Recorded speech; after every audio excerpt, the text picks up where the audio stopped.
ও সন্দেশ, বেটা একটু গল্প করি। তুমি অনেকদিন সবার সাথে গল্প করনি, তুমি বলে দাও আর 4-5 দিন পর আমার হ্যাপি বার্থডে, সবাই আমাকে অনেক অনেক আশীর্বাদ করো, আমার 1 বছর বয়স হবে। ওই পিছনেটাকে রে, হ্যাঁ। আর বলে দাও কালকে তুমি কি করছো আমার সাথে। বৃষ্টির জন্য গোটা ছাদে পাতা ভরে গেছিল, তুমি বড় মাসির কোলে উঠে বসেছিলা যাতে আমি একাই একাই পরিষ্কার করি। আমি জানি তো এগুলো সব তোমাদের মা বেটার প্ল্যান, আমাকে দিয়ে কী করে খাটানো যায়। হ্যাঁ, আর যেই কাজ হয়ে গেল সেই তুমি কোল থেকে নেমে গেলা। তুমিও চাও আমি কাজ করি।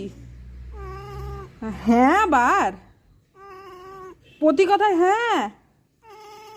কেন বাবা, আমি কাজ করলে তোমার ভালো লাগে? আর এখানে হলুদ কে ভরালো? শোন আর একটু গল্প শোন। তুই যে এখন